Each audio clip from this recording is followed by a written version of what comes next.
অসত্য কথা প্রচার হচ্ছে। আমি দেখুন এখানে সঠিক কথা বলার জন্য এসেছি। কি বলা হচ্ছে, যতটুকু শুনলাম বিধায়ক সাহেবের মুখে শুনিনি, তার ভক্তকুলেরা বলছেন তিনি নাকি 8 দিন হসপিটালে ভর্তি ছিলেন। আমি দায়িত্ব নিয়ে বলতে পারি এটা অসত্য কথা, সত্য নয়। এটা কারণ হিসাবে বলে দিচ্ছি, কারণ হিসাবে বলে দিচ্ছি 2 তারিখের কথা। 2 তারিখে আমাদের ক্যানিং পশ্চিমের বিধায়ক স্যারের যে অ্যাটেন্ডেন্স সিট আছে বিধানসভাতে, আমরা গেলে সই করতে হয়, নাহলে টাকা পাবো না। আমাদেরকেও সই করতে হয় ভাই, না করলে টাকা পাবো না। ওই অ্যাটেন্ডেন্স সিট খুঁজা দেখুন, ওখানে আমাদের বিধায়ক সাহেবের সই আছে। যদি হসপিটালে উনি সত্যিকারের থেকে থাকেন, তাহলে বিধানসভায় অ্যাটেন্ডেন্স সিটে কে সই করলো?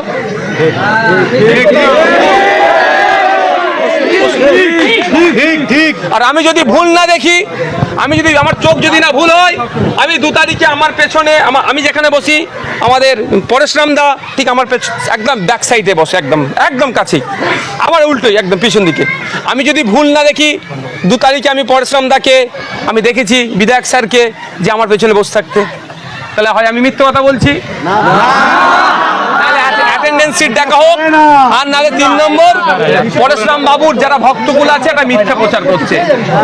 আমরা আশা করব পরেশরাম বাবু এখানে আসবেন, আশা করব প্রতিমা মণ্ডল মহাশয় এখানে আসবেন, কারণ এটা ছোটখাটো বিষয় নয়। একটি ছেলেকে যেটা আমরা উত্তরপ্রদেশ বিহারে দেখতাম এতদিন, সেটা আমাদের রাজ্যে হচ্ছে, এটা মেনে নেওয়া যায় না। আজকে সকালবেলা সস্তার রাজনীতি করার জন্যে আইএসএফের নেতা, আইএসএফের বিধায়ক নৌশাদ সিদ্দিকী ঘুটিয়ারিতে আসে।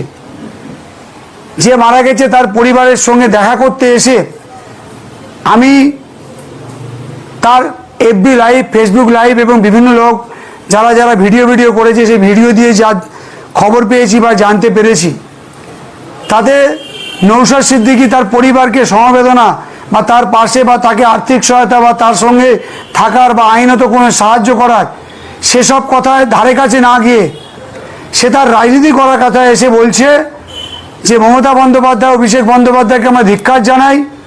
তৃণমূল কংগ্রেসকে আপনারা ভোট দিয়েছিলেন একবার, এবার আপনারা ঘুরিয়ে দিন।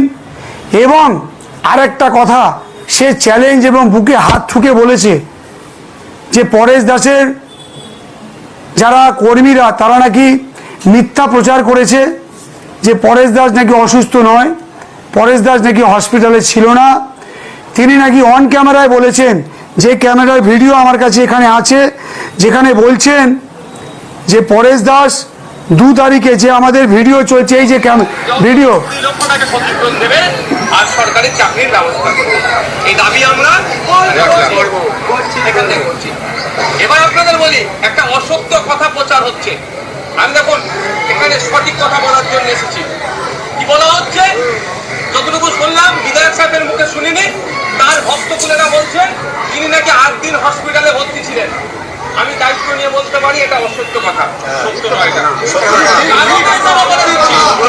কারণ হিসাবে বলে দিচ্ছি 2 তারিখের কথা। 2 তারিখে আমাদের ক্যানিং পশ্চিমের বিধায়ক স্যারের যে অ্যাটেন্ডেন্স সিট আছে বিধানসভাতে, আমরা গেলে সই করতে হয়, নাহলে টাকা পাবো না। আমাদেরকেও সই করতে হয় ভাই, না করলে টাকা পাবো না। ওই অ্যাটেন্ডেন্স সিট খুঁজা দেখুন, ওখানে আমাদের বিধায়ক সাহেবের সই আছে। যদি হসপিটালে উনি সত্যিকারের থেকে থাকেন, তাহলে বিধানসভায় অ্যাটেন্ডেন্স সিটে কে সই করলো?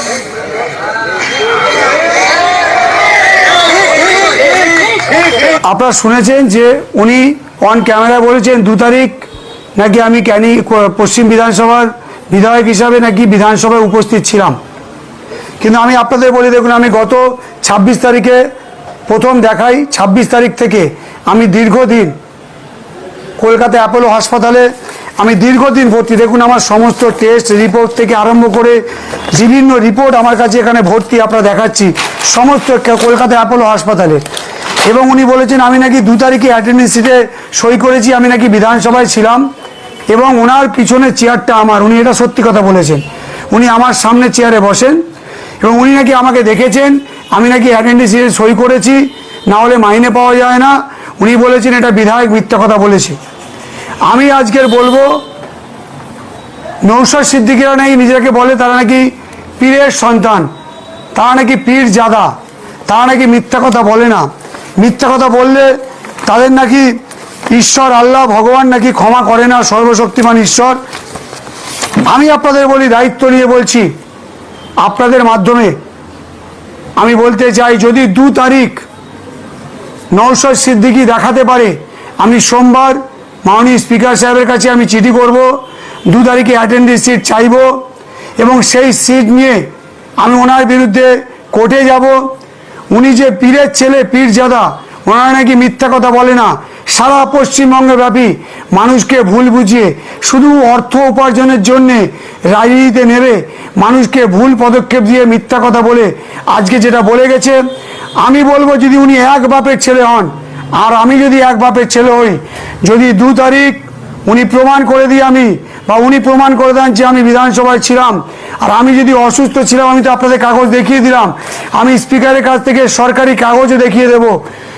হয় উনি প্রমাণ করবেন, নাহলে উনি রিজাইন দেবেন। আর আমি শাসক দলের বিধায়ক হিসাবে বলছি, যদি 2 তারিখে আমাকে প্রমাণ করে দেয় আমি বিধানসভায় ছিলাম, আমি অন ক্যামেরায় বলছি যে আমি রিজাইন দিয়ে দেবো। কোনো দিনের জন্যে আমি বিধানসভায় যাব না, কোনো দিনের জন্যে আমি বিধায়ক হিসাবে যতদিন থাকবো বিধানসভাতে যাবই না। আমি সবার সামনে আমি আমার বিধায়ক পদ থেকে ইস্তফা দেবো। কিন্তু উনি ইস্তফা দেবেন তো, এই চ্যালেঞ্জটা আমি আপনাদের সামনে রাখছি। আজকের মিথ্যা কথা বলে বলে মানুষকে ভাওতা করছে, পুরো একদম একটা ওদের প্রতি, ওই এলাকার প্রতি মানুষের একটা সম্মান ছিল, একটা ভরসা ছিল, ওনারা পীর পরিবারের সন্তান। কিন্তু যেভাবে মানুষকে মিথ্যা কথা বলছে, সেখানে এসে বলছে ভোট দিন, সেখানে এসে বলছে তৃণমূলকে পাল্টে দিন, তার পরিবারকে তো কিছু বললেন না। বলছেন উনি নাকি এসছেন, এবার নাকি বিধায়ক তার পরিবারের সঙ্গে কথা বলবেন। উনি অপদার্থ বিধায়ক আমি মনে করি। উনি ওই কথাটাও জানেন না, ওনার যে ভক্তরা ওনাকে নিয়ে এসছেন, গতকালই যে মারা গেছে তার পরিবার, তার বাবা মা বউ, 3টে সন্তান, বোন, সবাই আমার সাথে এসে কথা বলেছে। আমি তাদের পাশে দাঁড়িয়ে যা যা করণীয় সরকারের সঙ্গে বিধায়ক হিসাবে মুখ্যমন্ত্রীর কাছে আমি কথা দিয়েছি, কথা দেব, যা যা প্রয়োজন বলবো। ওনারা আমার সঙ্গে কথা বলেছেন দীর্ঘক্ষণ এবং আমি আমার ক্ষমতা অনুযায়ী পরিবারকে বলেছেন, আমার আর্থিক অবস্থা খারাপ, ওনারাই বলেছেন যে আমাদের কিছু আর্থিক সাহায্য না করলে আমি কি করে খাবো, আমার উপার্জন একজনই ছিল, তিনি মারা গেছেন। আমি আমার ক্ষমতা অনুযায়ীতে আমি আর্থিক সহায়তা করেছি এবং আগামী দিন আমি চেষ্টা করব যে আরও পরিবারের পাশে দাঁড়িয়ে যে আরও কিছু করে দিতে পারি। ওনার ওয়াইফকে বলেছি, আমি হাসপাতালে যে ক্যাজুয়াল যে কাজ, যে ক্যাজুয়াল কন্ট্রাকচুয়াল কাজ হয় বা কোনো এজেন্সির মাধ্যমে যে কাজগুলো হয়, যদি হয় আমি দায়িত্ব নিয়ে ওনার পরিবারকে সেখানে ঢুকিয়ে তার রুটি রোজগার ব্যবস্থা করব। আজকের এই কথা তো উনি বলেননি, শুধু রাজনীতি করতে এসছেন। আমি আপনাদের আবার বলছি, এই মিথ্যাবাদী ভণ্ড এই নওশাদ সিদ্দিকীকে দিয়ে আপনারা সাবধান। আমার ক্যানিং পশ্চিমের মধ্যে, পশ্চিমবঙ্গের আপনারা জানেন যে ক্যানিং পশ্চিম একটা শান্তপ্রিয় এলাকা, সেখানে হিন্দু মুসলিম সর্বধর্মের মানুষ আমরা একসাথে একসঙ্গে মিলেমিশে সবাই আমরা মিলেমিশে এখানে দিন যাপন করি। আর সেখানে একে একটা মৃত্যুকে নিয়ে তারা রাজনীতি করছে, মানুষ তার ধিক্কার দেবে। আর 26 করছে, তো 26-এ মানুষ বলে দেবে যে মানুষ মমতা বন্দ্যোপাধ্যায়, মানুষ অভিষেক বন্দ্যোপাধ্যায় তৃণমূল কংগ্রেসের পাশে আছে, না আমাদের ক্যানিং পশ্চিম তৃণমূল কংগ্রেস মমতা বন্দ্যোপাধ্যায়ের পাশে আছে, মানুষ এই ডেভেলপমেন্টের পাশে আছে, সেটা মানুষ 26-এ বুঝিয়ে দেবে।